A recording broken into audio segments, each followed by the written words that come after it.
BNP এখন খুব বিপদে আছে। মনে করি তারেক সাহেব বাংলাদেশে এখন ফিরে নাই, এটা তারেক সাহেবের চয়েস। উনি কেন ফিরতেছে না সেটা দুদু ভাই কিছুটা হইলে বলতে পারবে, কিন্তু বৈষম্য বিরোধী ছাত্র আন্দোলন বা ডক্টর ইউনূস তাকে ফিরতে দিতেছে না, এই ক্লেমটার পক্ষে আপনার যুক্তিটা কি? দেশ চালাতেছে এখন বিএনপি, প্রত্যেকটা জায়গায় চাঁদার থেকে শুরু কইরা সচিবদের মধ্যে বিএনপির সালাম না দিয়ে সচিব হইতে পারছেন কেউ? শুনেন বিএনপি কে না, আমার একটা হচ্ছে যে আপনি একটু অন্যভাবে বলছেন। সরকারি সবকিছু দখল করতেছে জামাত, আর বেসরকারি জিনিস দখল করতেছে না। জামাতের কাছে গেছে হচ্ছে স্কুল কলেজ, না অন্যান্য ক্ষেত্র গেছে। যাই হোক, এখন সেটা কথা না, কথাটা হচ্ছে যে এই মুহূর্তে যদি তারেক রহমান বাংলাদেশে আসে, হ্যাঁ, তাইলে মানে উনি পুরো জিনিসটা ওনার গ্রিপে চলে আসবে, হোল নেশন তার পিছনে চলে যাবে। তারপরও কেন উনি আসতেছেন না? কি কারণে?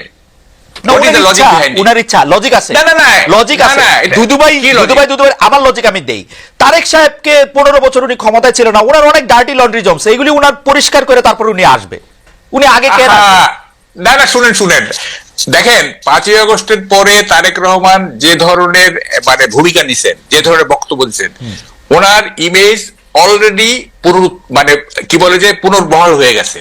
ওনার কিছু ইমেজ খারাপ ছিল, মানে এই 2001 থেকে 2005 পর্যন্ত কিছু খারাপ হয়েছিল, এখন এটা পুনরুদ্ধার হয়ে গেছে।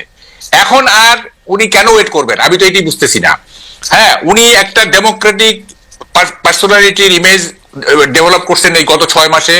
উনি শান্তিপ্রিয় একজন নেতা হিসেবে নিজেকে মানে এস্টাবলিশ করছেন। উনি মানে এই সরকারকে সবসময় সহযোগিতা করার উনি মানে দিয়েছেন, নেতা কর্মীদের বলতেছেন এই সহযোগিতা করতে, তারপরে উনি আসবেন না। This is a paradox. এটা আপনি বললে হবে না। দেখেন, আমি ডাকসুর ডিবেট চ্যাম্পিয়ন, আমাকে উল্টাপাল্টা লজিক দিলে কিন্তু আমি মানবো না। আচ্ছা বাউকাল ভাই, আপনার লজিক আমার কাছে অসাধারণ লাগছে। আমি এটা একটু দুদু ভাইয়ের কাছে জিজ্ঞেস করি। দুদু ভাই, আপনার কাছে কি মনে হয়? আমি শুধু একটা জিনিস আপনাকে বলে রাখি, বাউকাল ভাই, এই পর্যন্ত সরকারে আসার পরে যা কিছু হয়েছে, বিএনপি চায় না এরকম কোনো কিছু না। আমি খালি আপনার মনে করা দিতে চাই, এই বৈষম্য বিরোধী ছাত্রদের আন্দোলনের মধ্যে এটা হয়েছে, তারা প্রেসিডেন্টের সরাতে চাইছিল, পারে নাই। তারা সংবিধানের প্রক্লেমেশন দিতে চাইছিল, পারে নাই, কারণ বিএনপি চায় নাই। আওয়ামী লীগের নিষিদ্ধ করার প্রশ্নে বিএনপি চায় নাই বলে তারা এটা করতে পারে নাই। বিএনপি এখন মানে কি বলে ডিফেক্টো ক্ষমতায়। তারেক সাহেব যেদিন ইচ্ছা দিনে আসতে পারে। তারেক সাহেবের বক্তব্য মানে কি বলে, আগে বিসমিল্লাহ পরে সুবহানাল্লাহ পয়রা প্রচার করা হইতেছে সবগুলি সরকারি জায়গায়। আমি তো এরকমই দেখতেছি যে তারেক সাহেব অলরেডি ইন পাওয়ার। বিএনপি এখন খুব বিপদে আছে। দুদু ভাই এটা স্বীকার করবেন না। কি বিপদ? দেখেন, আমি বলছি, আমি কিন্তু 7 আগস্টে বুঝে গেছিলাম যে এটা -2 থিওরি। অনেকে কেউ বুঝে নাই, কেন বুঝলাম না। Tarek Rahman next available flight ধরে ঢাকায় নামবেন এবং উনি সেলিব্রেশনে যোগ দিবেন। That was expected.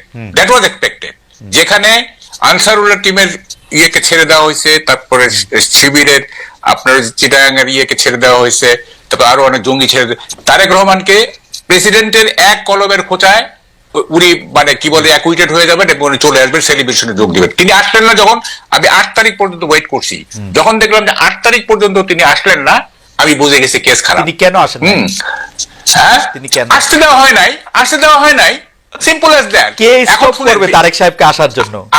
আমি বলি, শুনেন, এইটা বিএনপি নেতৃবৃন্দ তো বলে যে আসলে আমরা কি আইনগতভাবে তাকে আনতে চাই, আমরা একটা লিগ্যাল ফ্রেমওয়ার্কের মধ্যে দিয়ে আনতে চাই। এগুলি আমি বিশ্বাস করি না। এইটা সরকার, ইউনূস সাহেব আসতে দেয় নাই, বা সরকার আসতে দেয় নাই, বা অভ্যুত্থানকারীরা আসতে দেয় নাই। এটা প্লেন এন্ড সিম্পল। এবং দেখেন, এখনো পর্যন্ত কিন্তু তারেক রহমান আসতেছে না। এবং এখনকার সিনারিওটা কি? আপনার তো সময় কম। দেখেন, বিএনপি এখন কমন টার্গেট হয়ে গেছে। কমন টার্গেট এখানে জামাত বিএনপির বিরোধিতা করতেছে, বৈষম্য বিরোধীরা বিএনপির বিরোধিতা করতেছে, সরকার বিএনপির বিরোধিতা করতেছে। এবং আজকে যে কুয়েটের ঘটনাটা, এটা খুবই সিগনিফিকেন্ট। আমি কয়েকদিন আগে তৃতীয় মাত্রায় বলে আসছি যে আমি একটা রক্তাক্ত বাংলাদেশের ক্যানভাস দেখতে পাচ্ছি, এটা রক্তাক্ত বাংলাদেশ। এবং সেইটা আমার এই প্রেডিকশন ভুল।